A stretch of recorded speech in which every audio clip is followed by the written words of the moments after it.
HARP sistem uradno je z lanskim letom zaključen in ga umikajo. Zakaj ga umikajo? Nikoli v zgodovini niso ukinili orožja, če niso imeli že 10 ali pa 5 stopenj bolj naprednega orožja. No, HARP so z lanskim letom uradno ukinili. In že HARP je omogočal, da se sprožijo poplave, suše, orkani, potresi. Že HARP je omogočal, da se destabilizira neko področje, tako ekološko kot ekonomsko. Ekonomsko ne. Tukaj moram to zanikati. No. Dejansko, kaj HARP počne? HARP je visokospektralni generator, kar pomeni, da je to generator polnega polja nekih frekvenc. Vsako živo bitje, vsaka materija v vesolju ima svojo frekvenco, se pravi niha. Zelo na hitro, če bi to poenostavil, če uporabljamo harmonična nihanja, pomeni, da lahko neko energijo jačamo.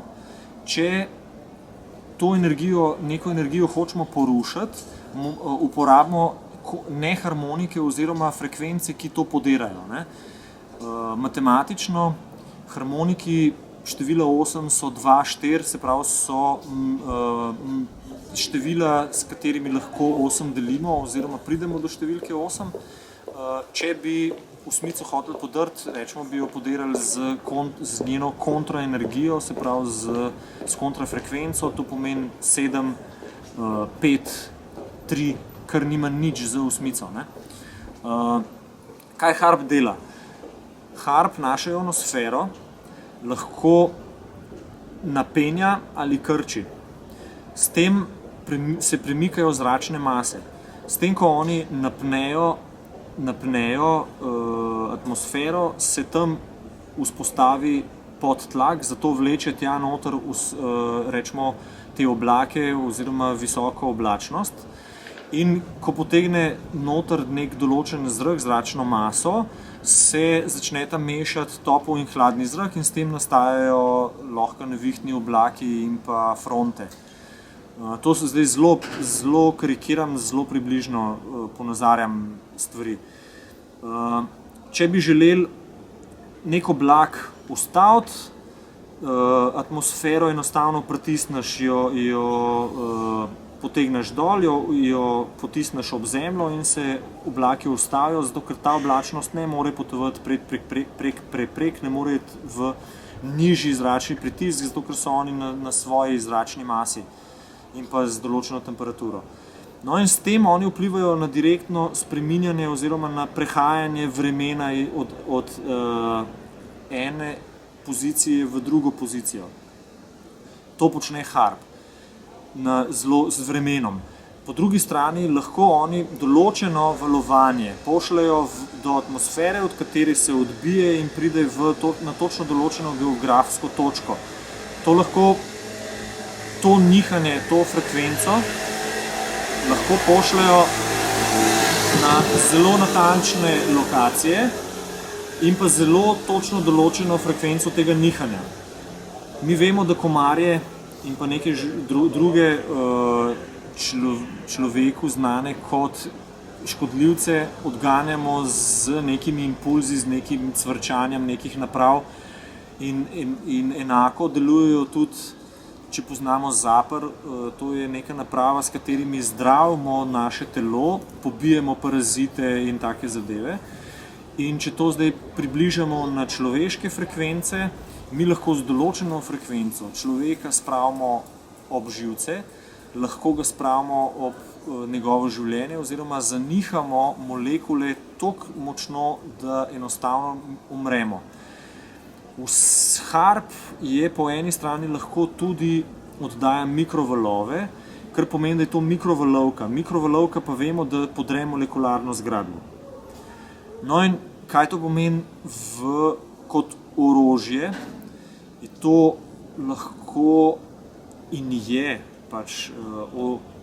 masovna orožje za masovno kontrolo ljudi, se pravi, oni, če hočejo, prižgejo določeno frekvenco in mi ratamo nefunkcionalni, po drugi strani se nam zmeša, po tretji strani nas lahko ubijejo s tem. No in zato ni to samo orodje za modulacijo vremena, katerega so oni deklarirali, ampak je to lahko tudi orožje. Oni so to toliko naprej sprovedli, to je Teslina tehnologija, so toliko naprej sprovedli, da to zdaj ne rabijo več velikih polj, velikih anten, ampak lahko to delajo z vojaškimi radarji. Taka dva vojaška radarja imamo mi v Sloveniji od letos 2. Eden je obnovljen vojaški radar na Listci, drug je pa na novo postavljen vojaški radar nad Črnim vrhom nad Polhovim Gradcem. To sta oba visokospektralna generatorja in odkar imamo to, se čudežno dogaja, čudežno v navednicah dogaja, da v Sloveniji oblaki in pa deževnost potujejo radialno, da se oblačnost in pa deževnost dogaja samo v določenih spektrih, se pravi kotih, ki jih določa radar. To se zelo vidi tudi na radarski sliki Arsa. Arso sicer pravi, da so to vremenske neprilike in pa napake na radarju, ampak to so stvari, ki se ne dogajajo, napake se ponavadi ne dogajajo stalno in te slike niso več random naključne slike oblakov, ampak se zdaj dogajajo zelo jasno v koncentričnih krogih, se pravi, če povem čisto po domače, šestilom narisanimi krogi se formira oblak in ta oblak potuje in pa tudi dežuje v točno določenem krogu. HAARP je za mene zelo nevaren in zelo močno orožje. Jaz ne bi o tem govoril več, kot samo to še, da te stvari, te frekvence določene jaz slišim in opažam tudi vzorce, po katerih oni spreminjajo vreme in spreminjajo, napenjajo oziroma spreminjajo atmosfero. Večina ljudi bi komentirala teorijo zarote. To je postal nek večni izgovor današnje družbe.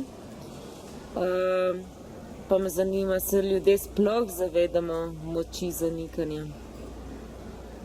Teorija zarote je zelo znana beseda.